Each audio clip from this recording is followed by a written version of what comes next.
Okay, so now that we are through the syllabus and student information sheet, we're actually going to go ahead and get started with the lesson that we have today.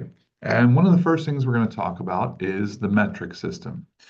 The metric system is the system that the entire world, technically including us, although we don't really use it that much, the system that the entire rest of the world uses for measurement. So if in this country we wanted to measure the length of something, well, what might we use? We might use inches or feet or yards or miles. In this country, if we want to measure how much space something takes up, we might use ounces or quarts or pints or gallons or all that. And then if we wanted to measure how much something weighs or how much stuff there is in something, we might take its weight, which is in pounds or tons. The problem with that system, the systems that we use rather, is that every system is unique. Every system has its own conversion into the next system, and you have to remember all these different numbers. That's really the problem with the American system, the imperial system.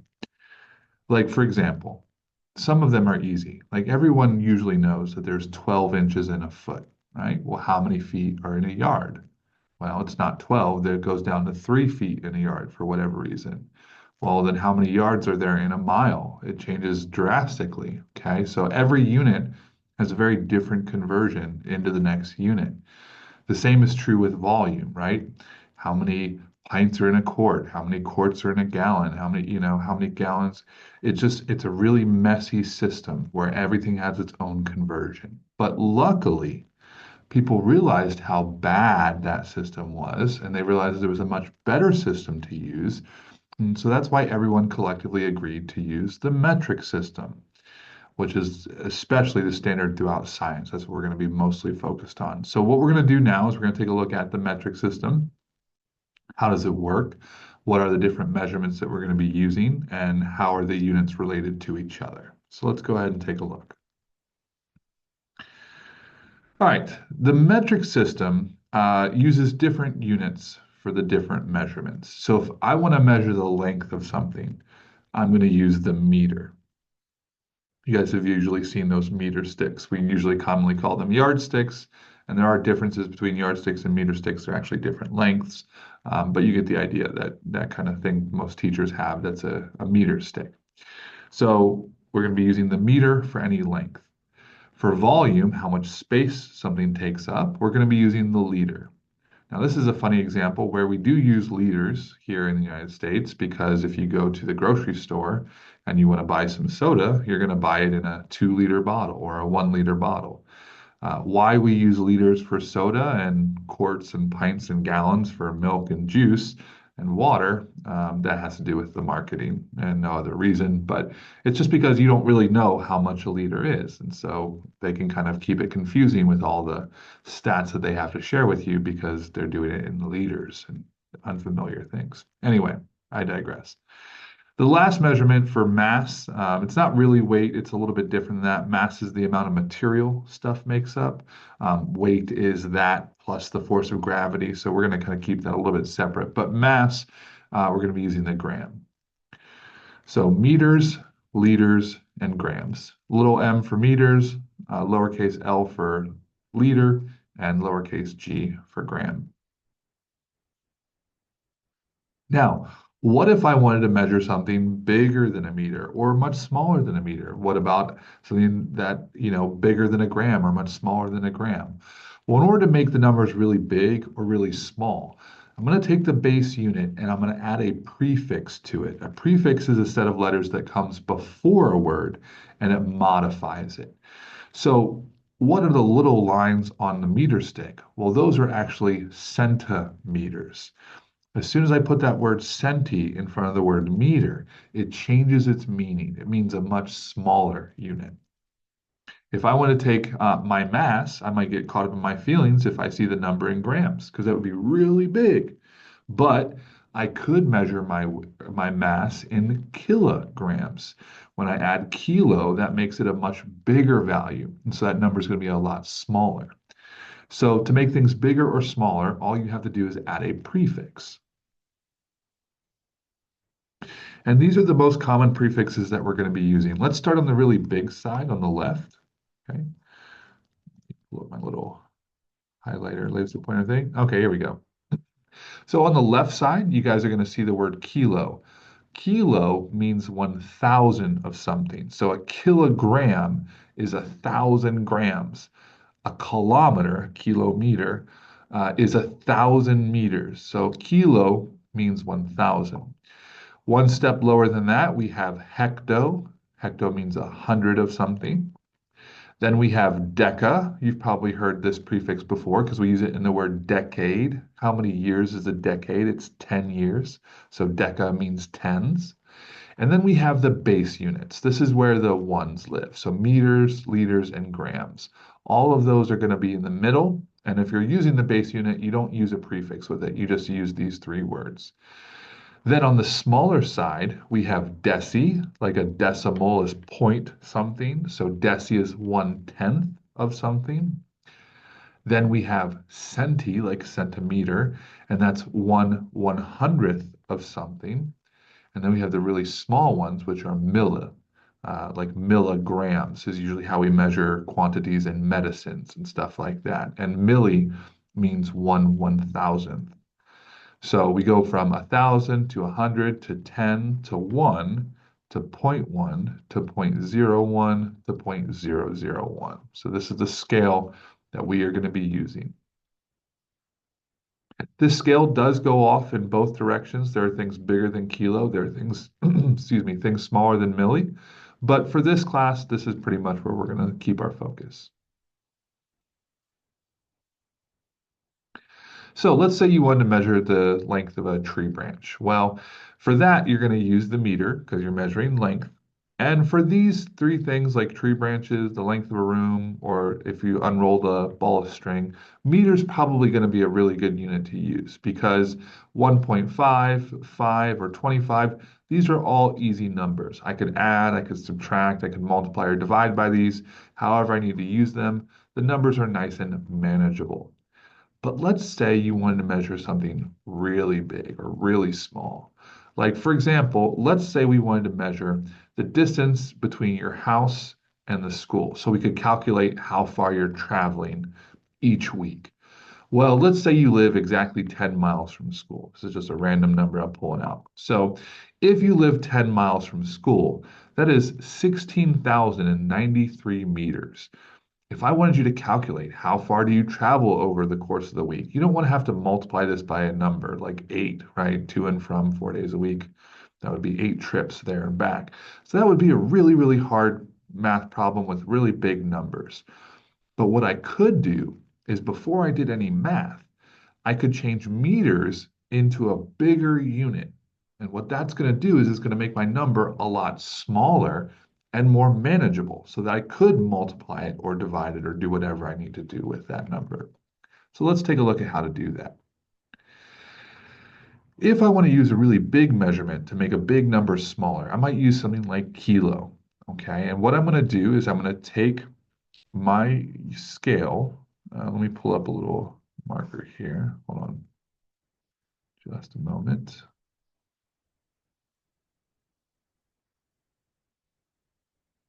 It's not letting me do it. Pointer options. There we go. All right. So remember our scale. All right, our scale is kilo. Oh, that's not going to be a good color. Goodness gracious. Let's do something that's going to show up. Okay. Let's try this again. All right. So we have kilo. We have hecto. We have deca. Then we have the base unit. Then we have deci, centi, and milli. Okay. And what I'm going to do is I'm going to take this in meters. So I'm starting here and I'm going to convert it into kilometers or kilometers, which is over here. And what I need to do is I need to figure out where am I starting, where am I ending, and how many steps are in between those 2 points. So to go from the base unit to kilo, I need to go 1, to 3 times to the left. And all I have to do is I'm going to take my decimal. So if I take a look at 16,093, my decimal's at the end. All I have to do is move it the same number of times in the same direction. So once over the 3, once over the 9, then over the 0. That's 3 steps to the left. And what do I end up with? I end up with this number right here, my 16 kilometers. This would round down, right? 0.0, you're going to round down. That's what we call non-significant digits. But now, if I wanted you to calculate how long or how far you travel over the course of the week, you could take the number 16 and multiply that by how many days you attended school that week. And that would be a much easier calculation to do. So part of why we do conversions using the metric system is to make the numbers more manageable, to make them easier to use, to take a really big number or a really small number and make it into another one. And we'll go over a couple example of these here in just a moment. Okay. Hmm. All right. The reason that this system is so incredibly nice is because that each step is based on powers of 10. That means every step one direction is 10 times larger, and every step in the other direction is 10 times smaller. And because of that, when you're multiplying or dividing by 10, the number itself is not going to change. The only thing that is going to change is where is the decimal. So that's what makes this so nice. And the beauty of this is the same for distance using meters. This is the same that we're going to use for volume, for liters, and it's the same we're going to use for mass. So it doesn't matter what scale you're using. Hecto means 100. So a hectometer is 100 meters. A hectogram is 100 grams. A hectoliter is 100 liters. All the prefixes are used in exactly the same way and mean exactly the same thing. It's not like in the United States where I have to figure out inches to miles to feet to yard, all this nonsense with all these different numbers. All these scales work exactly the same, and all these prefixes mean exactly the same. And that's what makes it so incredibly easy to use, super easy to convert. And then again, the whole rest of the world, minus like one small country that likes to suck up to us, the whole rest of the world is using this as their base system. So we are a little stuck in the mud behind the times of not using this enough. Technically, we're supposed to be using this system, but no one really does. Everyone's still using inches and feet and miles and pounds and tons and pints and quarts and gallons and all that stuff. So we can't seem to get away from our imperial system. But this system is far superior for those reasons that I just stated. And again, the rest of the world and the scientific community really relies on this. All right, that's it for the metric system. It's a very simple concept today, but what we're going to do is we're going to jump over to the practice, and we're going to go over a couple examples on the practice to make sure you guys can convert, and then I'm going to set you guys loose to finish that up here in just a moment. So let's go ahead, and if you guys just turn to the next page, you'll see the practice, and I'm going to pull it up on the screen. Let me make sure I'm sharing the right thing. There we go. Okay, now everyone can see it. Perfect. So this is the metric conversion worksheet. This is kind of just a way to practice converting from one thing to the other on the scale. You're going to see the scale. It's a little sideways, so you might have to turn your paper a little bit, but it's the same thing.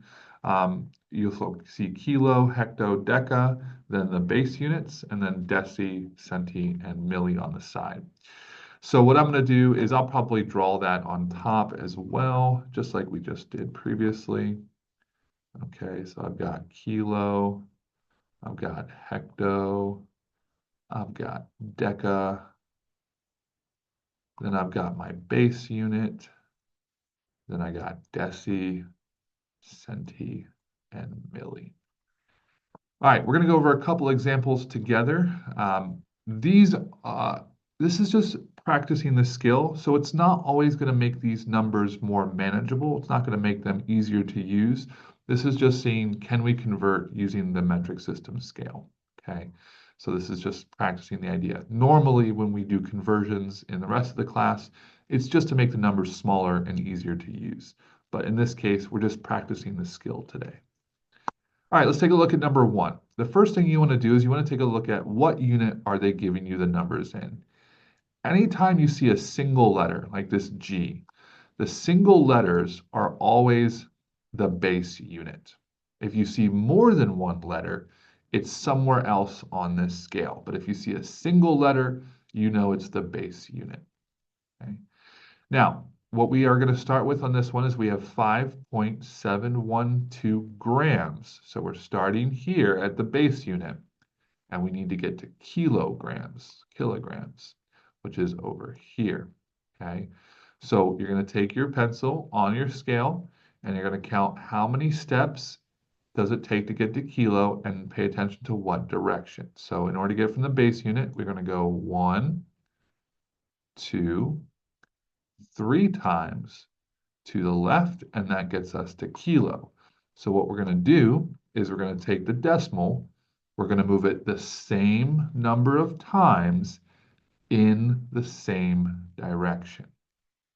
So if I do that, I'm going to go once over the 5 and then 2 more blank spaces. What do you guys think go in those blank spaces? If any of you said zeros, you're absolutely right. So we're going to fill in any blank jumps or blank loops with zeros. So what is my answer? Well, my answer here is 0.005712.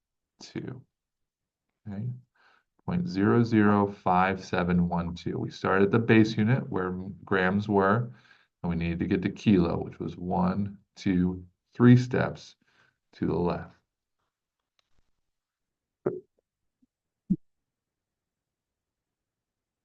Okay, let's take a look at another example.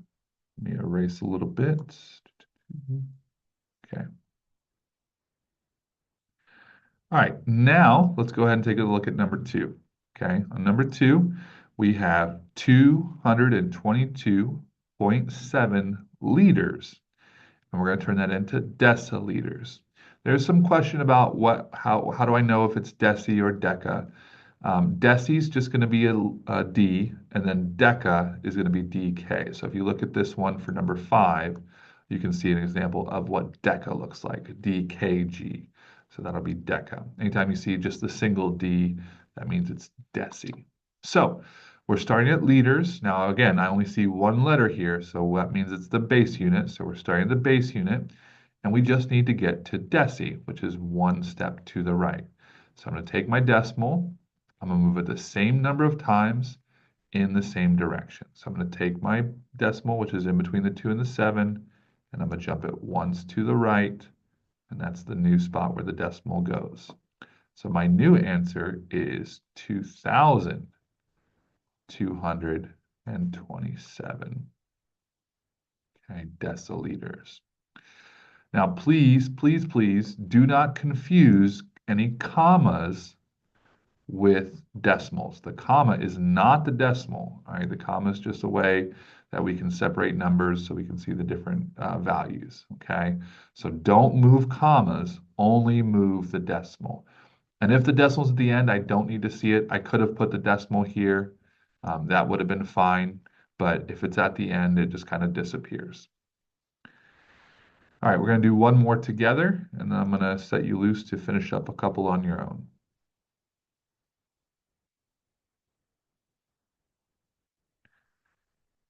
Okay. For number 3, we have 16.45 meters. So meters, again, we're starting the base unit, and we need to go to centimeters, and centi is over here. So how many steps is it? Well, it's 1, 2 steps. What direction? To the right. So I'm going to take my decimal, and I'm going to move it 1, 2 times to the right. And what do I end up with? I end up with 1,645. And I could put my decimal there if I wanted to, but it's not necessary because, again, it's at the end of the number. If I were to continue to go in this direction, if I had more loops that I had to jump, let's say I wanted to go to milli, I would just add zeros on the end. So again, just like if we jump ahead of the number and there's blanks, those are going to be zeros. If I jump behind the number and there's blanks, those are also going to be zeros. Okay, I want you to try number 4 on your own, and then we'll go over that one together. So take a moment, take a look at number 4, think about where is it starting, where are you going to, and then move the decimal the correct number of times in that same direction. So I'm going to give you just a moment to do that now.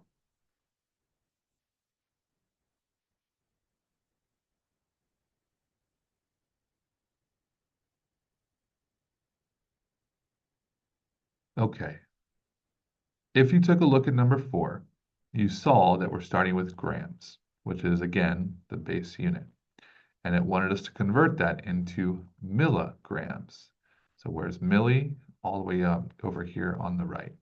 So how many times am I going to move my decimal? I'm going to move it 1, 2, 3 times to the right. So I'm going to take my decimal, which is in between the 9 and the 5, move it once over the 5, once over the 6, and then once with a blank spot. And what am I going to put in that blank? I'm going to add that 0. So what is your final answer? It's actually 39,560. And again, I could put my decimal at the end if I wanted to, because that's where I moved it to. But again, if it's at the end, it's not as important. Okay, what I would like you to do now, hopefully you've got a good idea of how to do this. I'm going to set you loose, but here's the thing. I only want you to do the odd numbers. So for the rest of this worksheet, just start with number 5. Oops, all my numbers are going to move with my scroll. Let me clear that out. Go ahead and you're going to go from number 5 and do only the odd ones all the way to 25. And then we'll either go over a few at the end, or I might collect it, or I just might check it. And if it looks good, I might give you the exit ticket. Go ahead and pause the video now so you can finish the practice. And then I'm going to talk about the exit ticket here in just a moment to wrap up the class. So pause the video, go ahead and finish the practice, and then we'll talk about the exit ticket.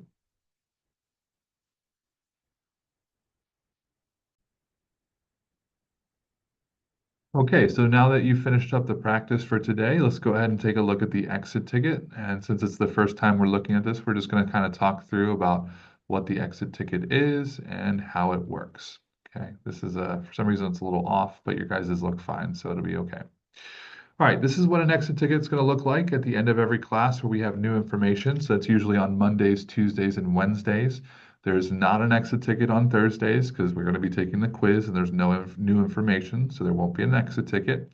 But on new information days, Monday, Tuesdays, and Wednesdays, you're going to end class with one of these. And this is just a little summary of the lesson.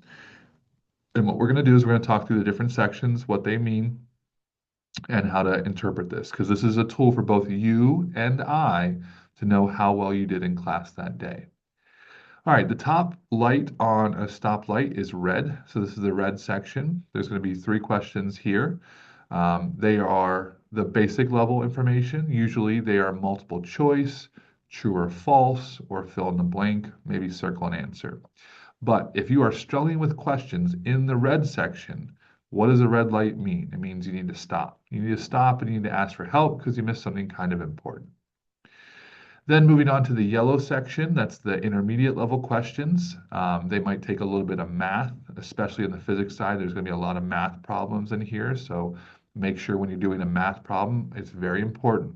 I need to see the formula, if there is one first. We'll talk more about that later.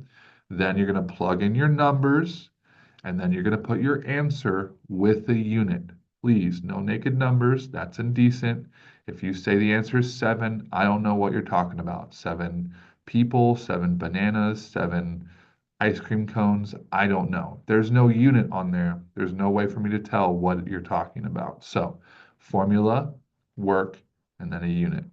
Those questions are worth 2 points apiece. And if you're struggling with questions in the yellow section, a yellow light means you're supposed to slow down and then stop if needed. So what do I mean by that? Well, you're going to slow down, Maybe take a look back over the notes for that day. Maybe take a look at some of the practice of that day to see if you can find the answer. If you need to, you're going to stop and ask for help.